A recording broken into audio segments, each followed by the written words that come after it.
You're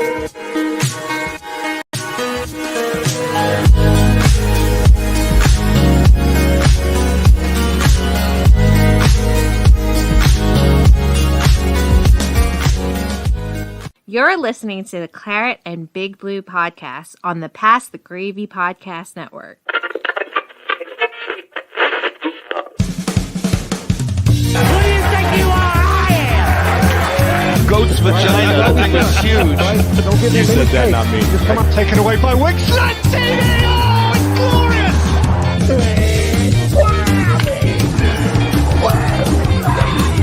Play action over the middle. Touchdown, Giants! Give me a hell yeah!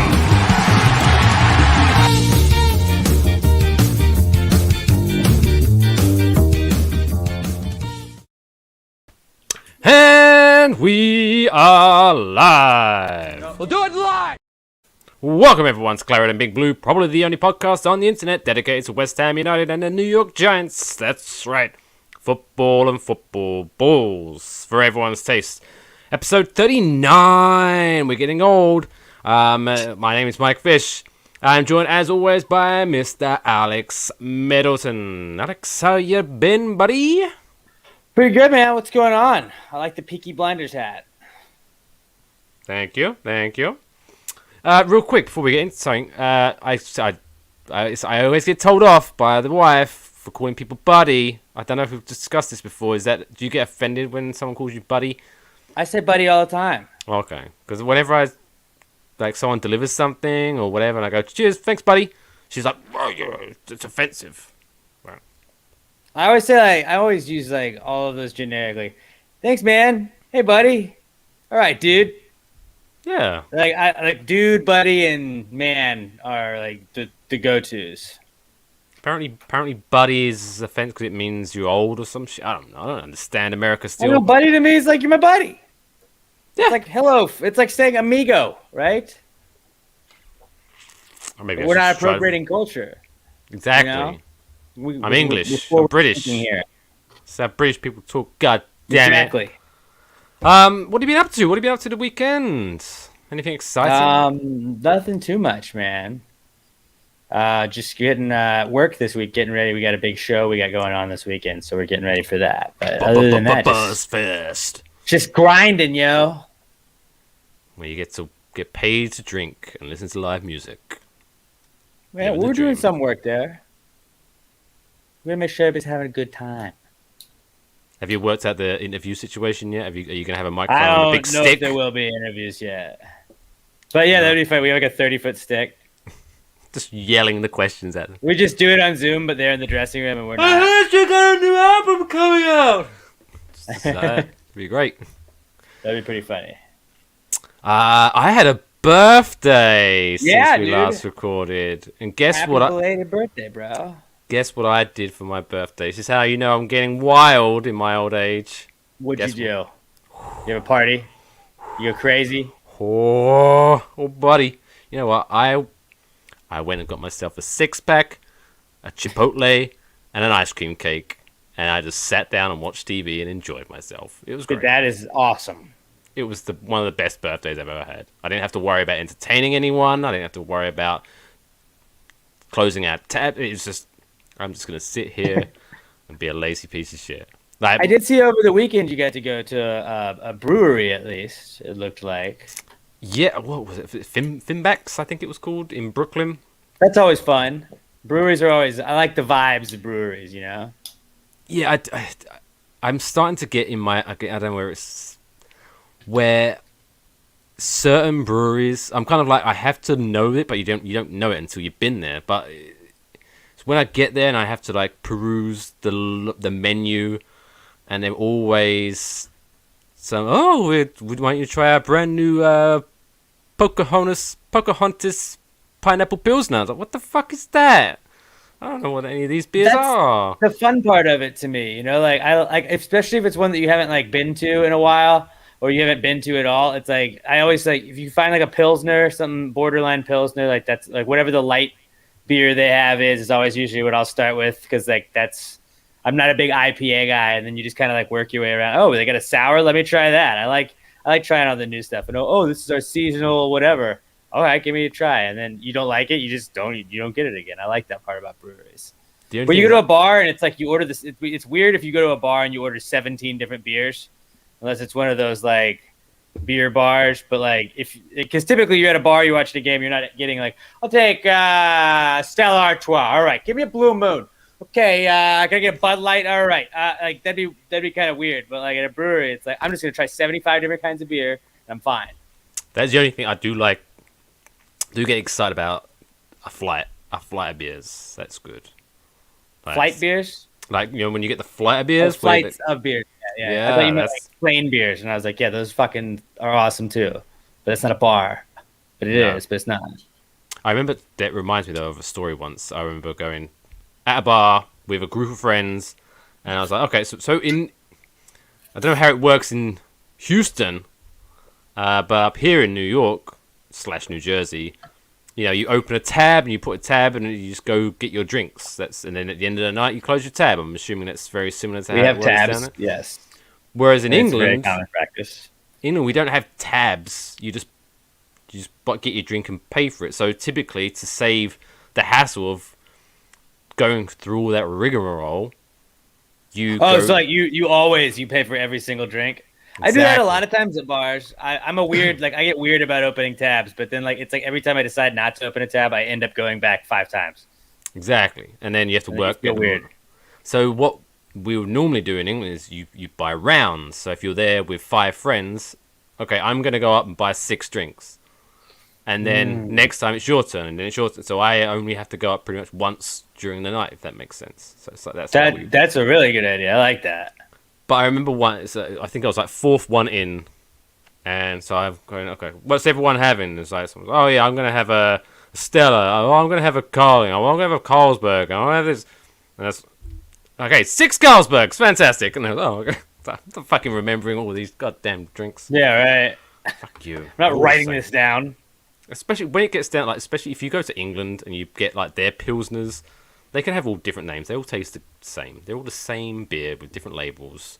Just, I think a lot of beer is that to an extent. It's like, yeah, it's brewed differently, but like, I don't have the like palate to be able to be like, yes, this is just a lighter, better version of this. I know, like, I love Southern Star beer, but they know that like I'm just like, this tastes good. Me like. Are you getting all the subtle notes? Nope. I'm getting drunk. Yeah, no, it tastes dope though. Like I like it. But that was my birthday week, and I'm now a year older, a year closer to death, which is the way I like to look at it. Or another year I cheated death. There you go. There you go. You beat it. Especially since I'm a dirty, dirty cigarette smoker. That's why I like to. I cheated death another year. Fuck you. How many cigarettes do you smoke? Do you just smoke like a pack a day? It depends what I'm doing. But yeah, I'd probably go through probably like 15 cigarettes a day. Okay. I always like judging. I always like to like. It's interesting like the habits that people have with it. I remember they had to eat before and after meals, and that was. Yeah, I never understood that whole practice. But I do tend to smoke more when I'm bored. That's an interesting thing because it's not like go for a cigarette. Yeah, because it's not like it's like something to do. It is something to do, but it's not like, oh, I was so bored and then I'm outside smoking a cigarette. Woo! This is so much fun. Like it's, I don't know why it's a thing, but there we go. It does look cool. Like I get that they're like, oh, it's bad for you. It's like, yeah, but it's never gonna not look cool. Like when you just like, it's been so long since I heard that name. Like you can do so many things with a cigarette when you're smoking one. So like, I get it. Especially as I was trying to buy some cowboy boots. My wife cut that off. My wife cut that straight off. But I was like, could you imagine, like, if you're walking into a bar and then there's me smoking a cigarette wearing cowboy boots? You're like, who the fuck is this guy? I want to know who this guy is. This guy knows things. I bet he runs this place or something. I don't know. But yeah, so there. Don't smoke, kids, unless you look cool, because then you're gonna make the rest of us look bad. But onto some sports news. Obviously, Giants. Quickly, the Giants lost again, but I thought it was a was a close game, but whatever. Preseason doesn't matter. Daniel Jones threw a touchdown, which was nice, but Right. that's about it. Any other?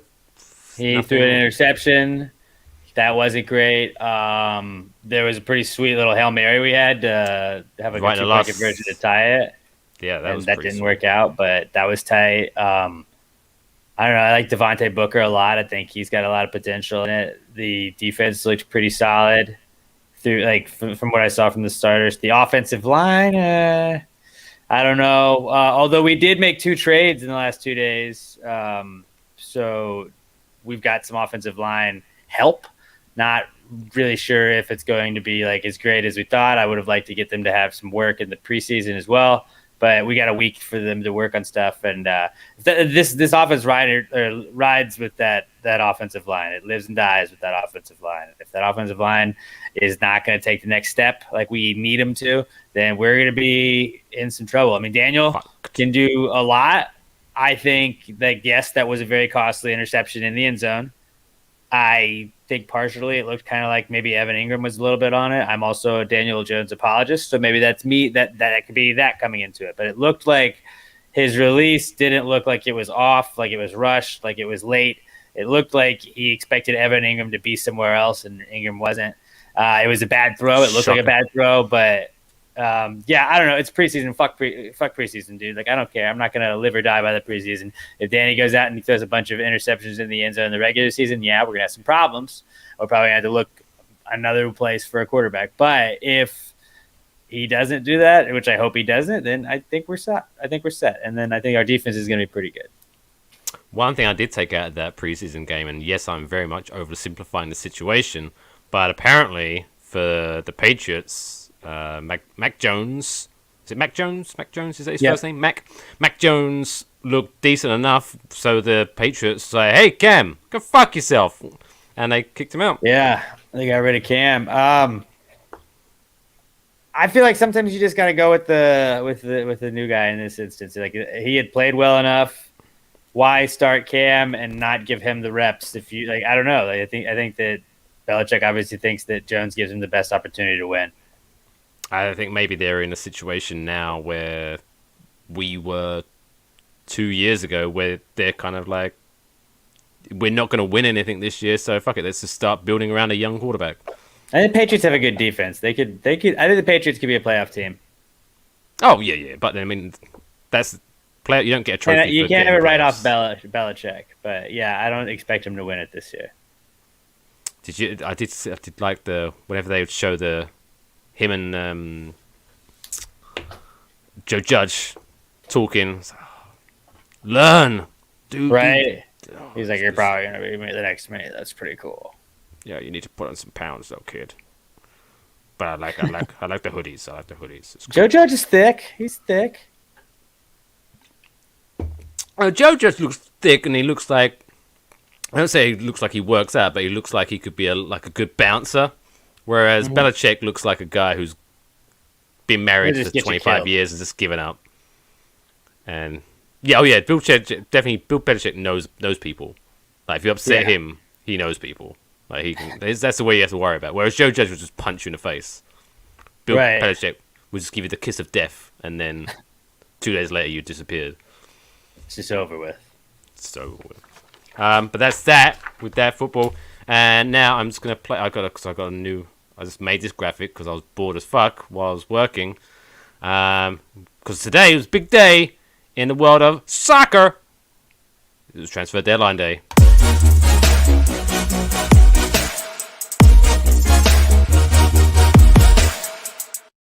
God damn, we're so legit. I like we're that. Too legit to quit. Wow, yes. What is this, a TV show? I know, right? With our tens of viewers. How about that? How about that? So West Ham actually made some moves today in the transfer window. We're going to talk about the transfer window as a whole. But I was actually very impressed with that. We actually made some moves today, got some players in. Yeah, we could have got Mr. Striker, but I'll get that into the minute. My thoughts on that. But I'm just let's wrap through the players that we bought in this window. So obviously we've got Areola, goalkeeper from Paris Saint-Germain. on loan, but I think there is an option to buy at the end of that. I do believe. so. Then we got Kurt Zuma, centre back from Chelsea, who's made 99 league appearances for them, scoring 6 goals. A little bit of stats, because we're legit. And then Nikola Vlasic, as we learnt to pronounce Vlasic. Who, I'm going to make a prediction right now. He's going to be the Premier League player with the leading number of botches of his pronunciation by commentators. There's definitely going to be some Vlasic and shits like that. From CSKA Moscow. It's fun. I mean, obviously it's a Russian Premier League he came from, so you have to take it with a pinch of salt.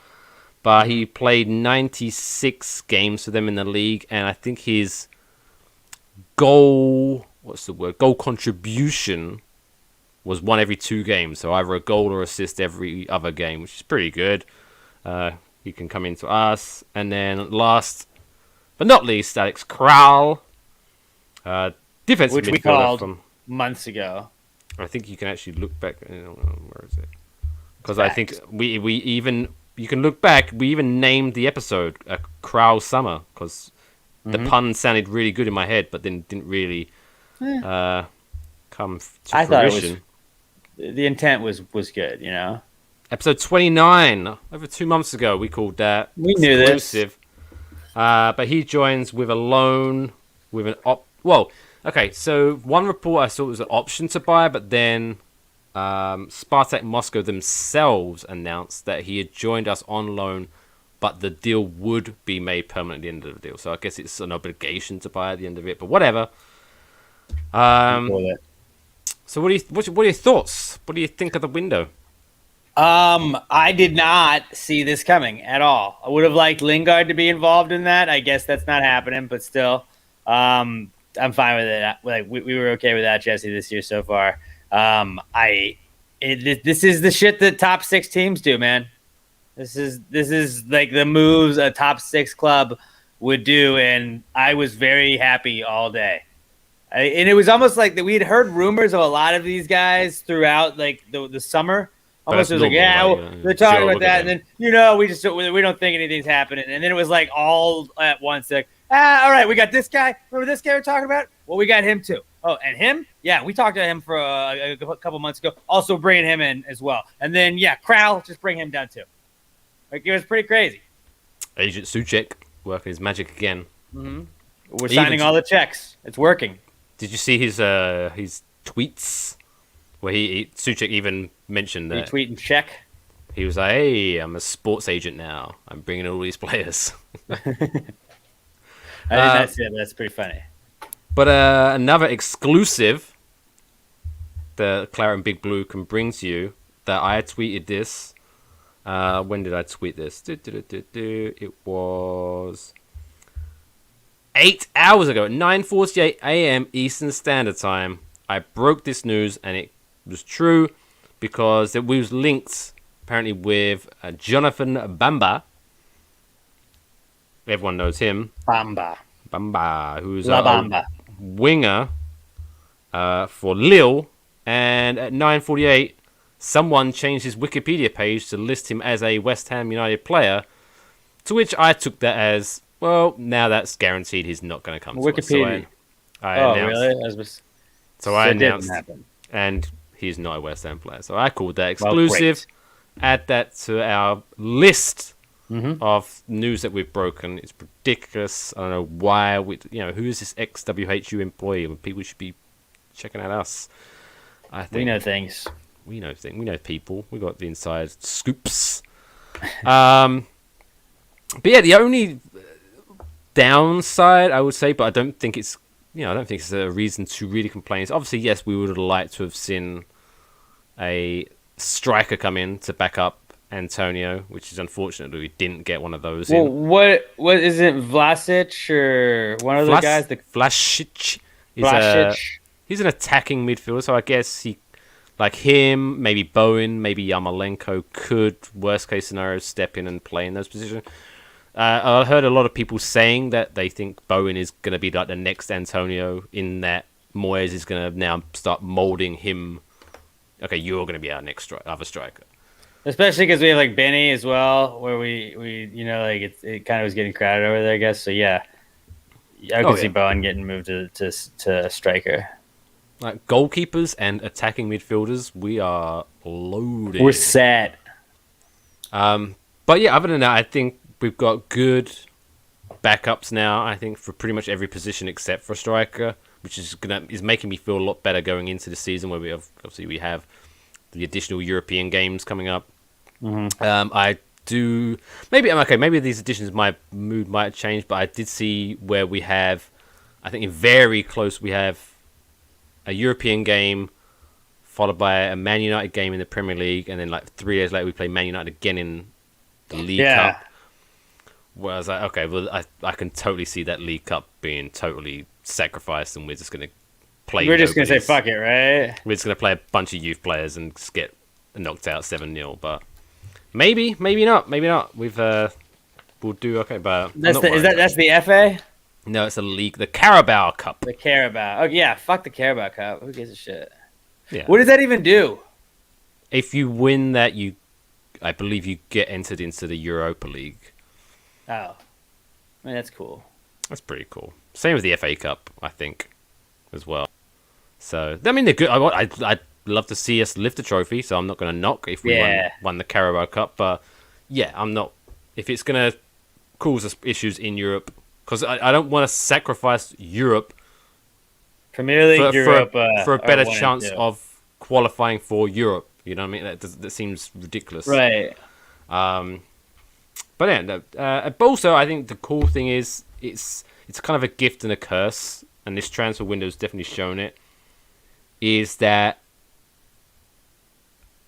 David Moyes is definitely the kind of person where he's like, okay, I have someone in mind who I want in this position. I think he is going to fit well in the team that I'm building. If I can't get him, then fuck it, I'm not going to buy anyone. Which can be like, oh, it's frustrating because we didn't sign a striker, but I kind of like the fact that we have someone who's like, no, I have my idea. This is the team I'm building. If I'm not just going to buy someone for the sake of it. I want someone for my team. Waste money on an Arnautovic that doesn't fit with the team and then fucking tears the team apart, and then like that's why like we've noted like this team's clicking right now. I mean, we'll talk about Saturday's game here in a little bit, but like for the most part, this team, they work well together. They seem like they feed off of one another. That's you want guys to buy into the system that you're playing, and you can't. Like there's a lot of people that's like, well, we spent this much money and got this guy. Like that's not the guy we wanted. That's not the guy. Like if he's not gonna fit what we're trying to do, then it's cool. Right. And we don't have a striker that really fits it besides Antonio, which I would say like not great probably, but not to have like any depth. I mean, really. But yeah, I trust Moyes will figure it out at this point. I was such a Moyes doubter from his like return till like like really when they kept this up and all of that stuff. It was like, okay, maybe this guy's got something to him that I just don't know yet. And obviously last year he proved everything wrong. Right. I mean, in the past we've shown that no offense to these players that I'm going to name, but do you remember like Jordan Hugill, who was signed last minute, and then even when Payet made his unceremonious exit, we just like panicked and bought Robert Snodgrass, which credit to Robert Snodgrass, he played well for us. He was a good guy, but examples of they were just we need someone. He's available. You want to come over here? Yeah, come over here. Like, right. There was no, how is he going to fit into the system? We signed someone. Like, yeah. That was what they used to do. And now I hope this is the new way that West Ham does things, man. Like, we need these people. We bring them in. Maybe the next transfer window we don't need to bring in as many guys. But like, I felt like we were seriously lacking in depth going into Europa League, and this gave us a shit ton of depth, I think. Yeah, and I mean, it reinforced a lot of positions. Hopefully, Moyes has an eye, because I think, obviously, it's still early days. We haven't seen these new players play yet, but I think realistically, it'd be nice if Moyes was be able to get one of his target strikers in January, maybe. But then January is also an awkward transfer window because it's like middle of the season. People whack the prices up a little bit because they're like, well, if you want to sign him in January, you're obviously desperate because you need to say blah, blah, blah, blah, and it's awkward. Right. But yeah, it would be nice. But then we have youth. We have like Okoflex, who is being Great names, by the way. Okoflex. That sounds like not only a great player but also a dance craze on TikTok. Mm-hmm. That actually does, dude. That's pretty sick. Oh, have you seen the Okoflex? Have you been doing the Okoflex? But yeah, he's crushing it in the under 23s. Obviously, it's a big step up from under 23s to like senior squad. But still, we have options. Maybe he could play if in the cups and I don't know. Maybe he could score a goal against Man United. Who knows? Who knows? Mm-hmm. But if you was to rate it out of 10 transfer window, how would you go? Obviously, before today, it'd probably be like a 3. But overall, how would you rate West Ham's transfer window? 7, 8. I don't know. Like I'm just optimistic about it. I'm very happy about it. Like I don't know if these are the right guys. I would have liked Lingard. Lingard would have made me very, very happy. But I get it. It's not meant to happen at this point. Yeah, I'd say 7, 8. What about you? I was thinking like around 8 because I think realistically the only way it could have been more perfect was if we got that striker. That'd have been a 10 out of 10. But again, like I say, these are players that Moyes has been targeting for a long time. So again, it wasn't like panic buys. He was just like, I know I want these guys, so he bided his time and got them.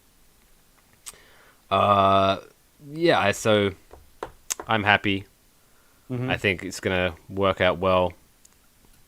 We're gonna do well this season. I'm pretty stoked about it. Before we should we talk about the Palace game or should we talk a bit of Europa? Because obviously we got the group. Let's talk Palace and then Europa. Just get it out of the way because I was not pleased with it. Which one? Palace. Oh, okay. Well, okay. Okay. Quick summary: West Ham drew 2-2 against Crystal Palace. Goals from Pablo Fornals and of course Miguel Antonio, who's on fire. The stats weren't great. We got our first yellow card of the season, old Deckers. And we only had 4 shots on target, which is a lot lower than what we've been registering in the last 2 games. The first Palace goal was very weak. But defensively, we just didn't. I thought we had some gaffes defensively that it was just like, what the fuck, guys? What are we doing here? And it did look a mess. That first goal, and then the fact that like when we scored the second one, I was like, all right, cool, okay, we're pulling away finally.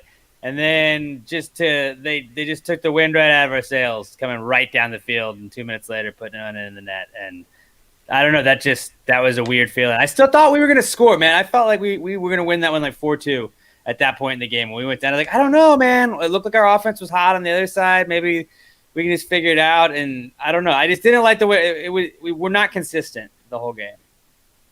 No, it was definitely almost like 2 teams. Offensively, we were very strong. Maybe not saying as strongest. We could have, because we should have scored more goals. We should have had more shots on target. But yeah, defense, we was not that great. I will say credit where credit's due. That second goal, I can't remember the guy's name, because I don't care. He plays for Crystal Palace. I mean, he's got a stupid haircut. Kind of reminds me of like a Jack Grealish wannabe with that hair, if I remember correctly. Mm-hmm. But that was a fantastic goal. Like I can't think of many defense. So, but yes, defensively it was kind of a bit of a shambles. I don't think. One thing I think for the Southampton game, and I don't want to get too much into the preview because we'll preview it next week because we have to go that stupid international break that no one cares about. But I think Dawson. I don't think he was necessary to blame for both goals, but I think just generally he just seemed a little bit off this week. Mm-hmm. So I wouldn't be shocked if we see him benched for Kurt Zuma. Yeah, it's 100% what I was expecting. And I'm actually quite excited to see that. I think him and Ogbonna could be a very solid centre-back team. So we need that. Good. I mean, that's been our weakest spot, I feel like, other than the attacker position from time to time. But really, like it's like they beat us there too much. and like whether like Dawson improved that significantly last year, and I think that's why we saw our team play as well as they did. And I don't know, like that has always been kind of the weakest link, I think. Yeah, and I've seen a lot of people saying that Fabianski should be dropped for Areola next time, which I don't necessarily disagree with, but I do also think it's kind of a bit unfair because I think as a goalkeeper, if your defenders screw up and let their guy get the ball within 4 yards of the goal, is there really much? One of them it looked like he could have saved maybe, but it was also like I don't know how realistic that was. I don't know. Like in hockey, they rotate goalkeepers. Is that unheard of in the Premier League? Like you have two good guys, like just swap them. Not every other game or anything, but like just kind of just change it up every now and then. Yeah, normally you have your number one goalkeeper and you play them for every game. West Ham typically have a history of they'll have a league goalkeeper and then a cup goalkeeper. Mm-hmm. So I would assume most teams are that way, right? Maybe, yeah, I think because but Man United weird because they had like De Gea played one and Henderson would play the other one. But I could see it maybe being swapped over with. I wouldn't be shocked if Areola starts against Southampton. But and I guess it would be a good game because no offense to Southampton, realistically we should win that game. So maybe it'd be a good fucking better to bring him in, get the confidence up, get a clean sheet under his belt. But yeah, it could be changes afoot. Again, we'll talk about it because next week. But how do you see these new people fitting in? So obviously Areola is a possibility to start. Kurt Zouma, I think that's a set. I think he's going to start next game against Southampton. I would say so, right? But how do you see the Vlasic and Corral? They're the ones that I think they're bench. Those are Europa League guys, right? Yeah, because I don't think group stage guys for sure. Because realistically, Král is only going to be their backup for Rice and Souček, and you can't drop any of them. I can't see you dropping any of them. And then Vlasic, what has he done? I mean, maybe Bowen, maybe, but realistically, I think Bowen's got that spot until he doesn't. Our front five, I don't think you have done any fault. You can't really Benrahma. You can't drop Benrahma. You can't. If they were going to drop somebody, Moyes would drop Benrahma. But Moyes and Benrahma kind of were that way last year. But I do feel like Benrahma's earned his respect a little bit in the offseason and the first couple of games this year. We've also never not won a game that Benrahma has scored in. So that's something to keep a track of, Fornals on a heater right now. He's crushing it. He got called up to the Spanish national team for the first time, which is awesome.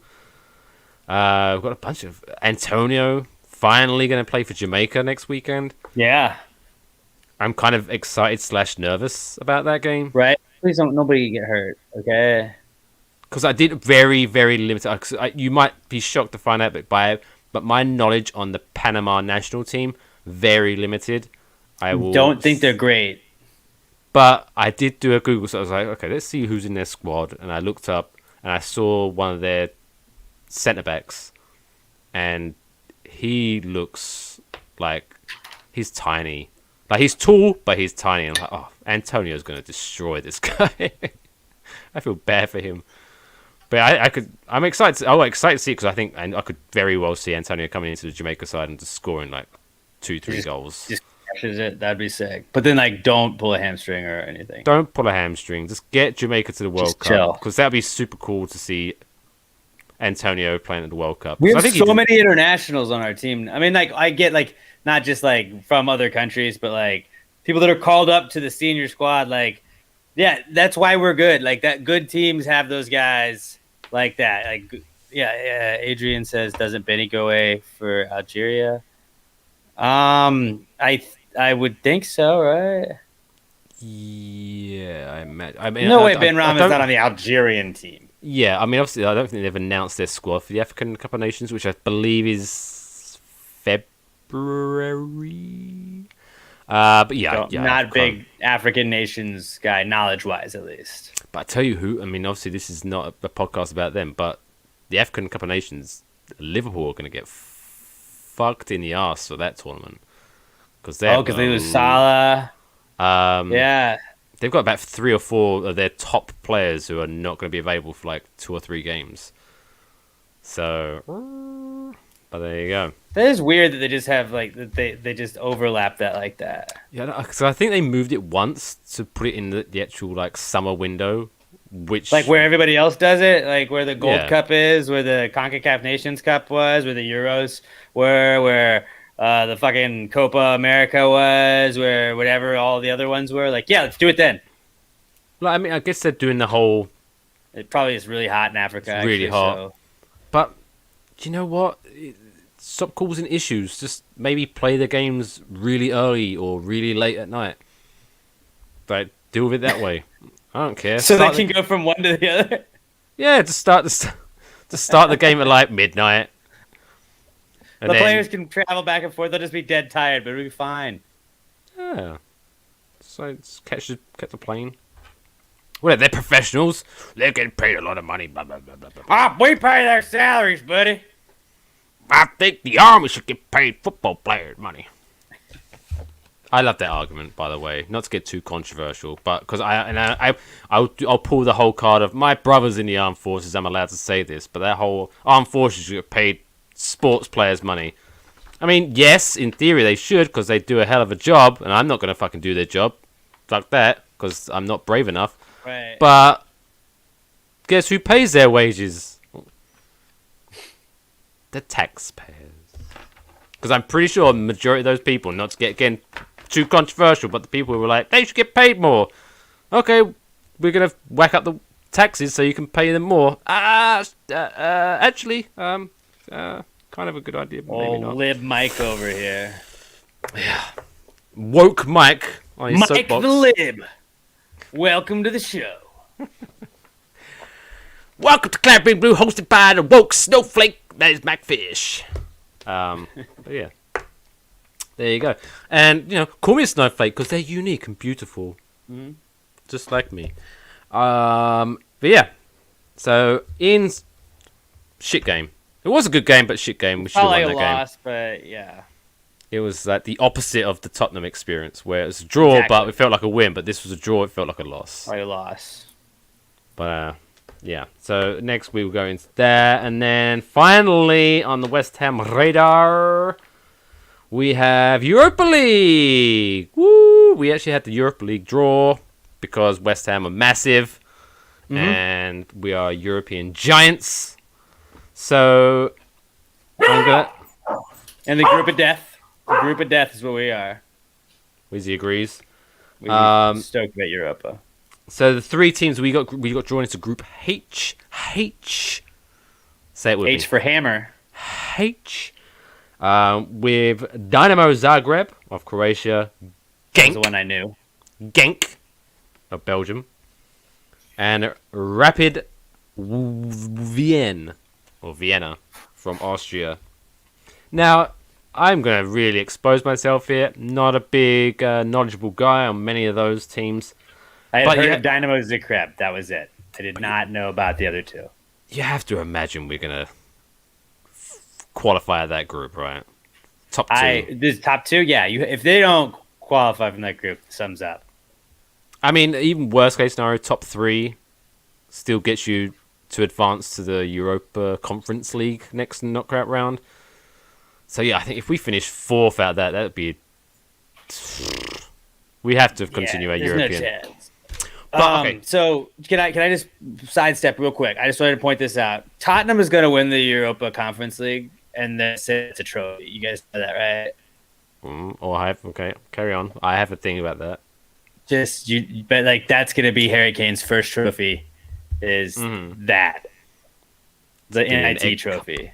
It's gonna be really. Have you seen the trophy? It looks terrible, but No, I don't. Sure, they can give a trophy away, whatever it is. it looks like we made a competition for some 7-year-olds to create a tropry for this, and They here's the give winner. them they should just give them individual ones, like when you go to Pizza Hut afterwards, and it's like, all right, now here's yours, buddy. Like you've got the guy from UEFA sharpieing your name on the trophy. There you go, pal. Funniest Congratulations. player on the team, son. But no, here's my theory. I was chatting with my dad, As I've mentioned was it last week's or the week before? You're talking where West Ham, huh? I only talked to my dad about West Ham, and I had a crazy theory. I was like, yes, of course, I would want West Ham to finish in the top 2 so we advance in the Europa League, but it wouldn't be the worst thing if we finished 3rd and went to the Europa Conference League, because how funny would it be for Tottenham to reach the final of the Conference League and think, this is it, we're finally going to win a trophy, and then West Ham beat them in the final. That would be the ultimate. Like, I want Europa, though. I would want Europa, but if we go into Europa Conference League, I hope we face Tottenham in the final, because that'd be hilarious. That would be pretty funny. So it's just It kind would of a not be funny if we win-win. lost to them, but it would be funny if we did beat them. We're not losing to them. Right. Because did you see? Because obviously they're now top of the league right now. They overtook West Ham in the top of the league. Who they beat Watford? Whoa. Yeah, 1-0 again. Like they've won 3 3 goals, games 3 1-0. games. Like whoop-de-doo. Like, How many we scored? 10? 10 Can't goals. Can't relate. We're scoring too much. Manchester City have scored 10 as well. So only us and Manchester City have scored most goals in the Premier League. A lot of times people say West Ham, Manchester City when you're like, who are the dynamite offenses in the Premier League? Like, West Ham, Manchester City, hand in hand. And Arsenal haven't scored any goals yet. That's funny. Yeah. But yeah, I just said we're going to get that, because every year it's like Christmas. Every year we get the whole, Tottenham are looking good. Is it going to be their year this year? Oh, wait, no, they're shit. And they fade away. So we're just going to get that out of the way early this year. So it's nice. They're top now. So we can actually, by the time Christmas rolls around, we can forget about them. And they can just fade away again into, and then Harry Kane can cry again. And go wherever else. Because I think Go to the MLS. Next year's the year, I think, where his contract is 1 year away. I think so he can go, fine, I'm just going to sign for anyone I want and leave you next year for nothing. Get no money. So that will screw them up. I think that we pretty much wrapped it up, because I think next week, obviously, we have the international break, so we want to save some content for next week. So we're going to preview West Ham breaking versus down the Southampton. international break, right? What? We're not breaking down the international break, I mean, are we? I'm not planning on watching a lot of it. College football's starting. There's a lot going on. Yeah, there's World Cup qualifiers. So I mean, if you watch a game and it was good, we'll talk about it. But yeah, I'm not planning on. Okay. Yeah, no. I didn't expect. I just didn't know if you were like, all right, well, Alex, so did you see that Croatia game? I'm like, I did not. No. No, you wouldn't. You'd be like, but I wanted to talk about it. Yep, I totally watched it, and you'd just How be like about agreeing those with it. Croats? Woo! How about that Vlasic? Great guy. But yeah, so next week it'll be more of a preview heavy week, where we'll preview West Ham versus Southampton, and then we'll finally have a competitive New York Giants game to look forward to again. Oh boy. Oh boy.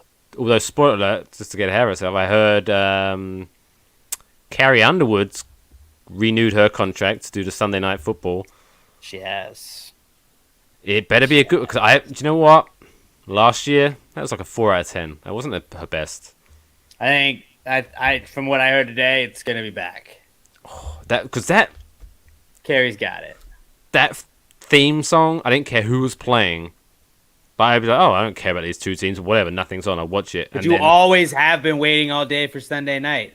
Whether or not it's for the football game, you were literally waiting all day for Sunday night.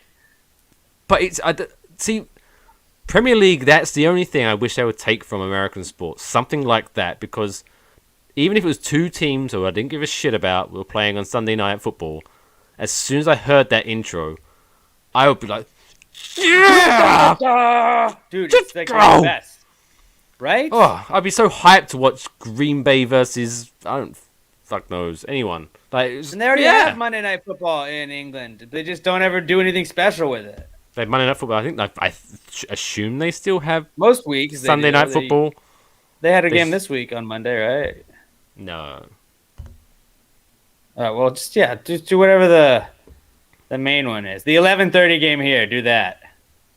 Although I don't think it'd work that well in English, just because of the accent. I've been waiting all day for Sunday night. Like, it just wouldn't get you as hyped. Coffee been waiting in the pub for Sunday night. You fucking wankers. I don't. That's definitely something I've My done. first time to put something together, it'd be fine. It's just like a more chill version. Something I've been doing since I've been living in America. Like, whenever I do an English accent, like, I put on an English accent, and then in my brain, I'm like, you have an English accent. That's you talking. Why are you trying to force one thing? But I like it though. So yeah, now I'm mocking myself. That's how I work. So let's preview our other stuff because we are obviously you're still. How many more weeks of Pasta Gravy Bro have we got to look forward to? That looks as too many. I think 5. Jesus. 5 more. Jesus, are you getting bored of it yet? I got stale for a little bit, but like I'm entertained by it still. Like it's just it. I don't need to get too much into it. It's kind of like it was predictable for the last couple of weeks. Okay, is it sort of like where you have like shows like America's Got Talent and all that stuff, where it's like the early weeks are the most entertaining because you have all the weirdos and the freaks doing it, but then once it gets sometimes to, once it gets see to the alliances end, form and stuff. If there's like a strong group that like kind of runs everything, then like it can be boring from time to time, and that's kind of what it is this year. But it's not like America's Got Talent. I don't know. I know there's like one of 6 people that I know that are in it are going to win. It's a big group of 6, so it's like I felt like from like week 3 that was kind of how it was going to be. So we've kind of just narrowed it down to 9 now. And then obviously the podcast daddy, we got Past the Gravy, new episode tomorrow. What are the Gravy Gang got to look forward to tomorrow? We're going to talk about, we have some awesome new merch we put out, some limited edition merch. It's only out for 2 weeks. We're going to talk about that a little bit. Yeah, PTG pod, or PTG drop for 20% off at PassiveGameMerch.com. We're going to talk about the Jake Paul Tyron Woodley fight. Lil Nas X not tweaking, and neither is Tony Hawk. They're hanging out. We talk about that a little bit. And then college football. I'm going to actually talk to some of the 2 NIL athletes we sponsor for Sam Houston State. They're playing their home opener or their season opener on Thursday. So we're going to talk to them tomorrow ahead of their season opener. Happy days. Then we're going to answer your questions. I got some fire ideas as well. Don't worry. As always. Always. I'm sorry. So many ideas. The other guys need to step up. I'm just going to say. I don't get why they don't. I feel like I bring great ideas in every week, and they're just like, whatever. But that's almost like, it's almost becoming a catchphrase. It's my favorite part of the show, where you're like, so guys, what ideas have you brought to the show? No, nothing this week. I'm like, I just brought 12 ideas. Then I think it was last week where you just gave us, well, as always, I've got 12. Don't worry, I'm here to carry us. And then I'm recording a new episode of Waffle Box tonight, which will be out tomorrow, where we're going to talk about a story that's close to your heart. I know you've been discussing it quite a lot in your day job. The Nirvana baby being a baby. Yeah. I'm a fucking idiot. I'm just going to be bitching about him for like 20 minutes. Yeah, I guess you could say he didn't say never mind. I can get to that anyway. OnlyFans, we made a difference where we bitched about OnlyFans stopping pornography, but we made a difference. The people had their voice, and now they're like, actually, the porn's walk fine that again. back. And then a woman, I believe it was a woman, yes, a woman whose 5-year-old child was attacked by a mountain lion, and so she fought the mountain lion. Going to talk about that. That's pretty dope. It's pretty that dope. She fought it. Yeah. Not that it happened. I mean, I don't want to spoil the story, but I believe she won. So that's good. Cool. That's cool. That's her next opponent will be Jake Paul. And then that's them. So yeah, so at Past the Gravy Pod, check those out. Follow them for the new episode. At Waffle Box Pod, follow that for new episodes. But until then, we're going to wrap this up. We're going to talk to you next week again. Actual Giants football to look forward to. Yes. Holy shit. We're back. Danny Dimes, Saquon Barkley. It's gonna be great. Until then, always remember, in your heart, Seahorses forever. see you next Tuesday.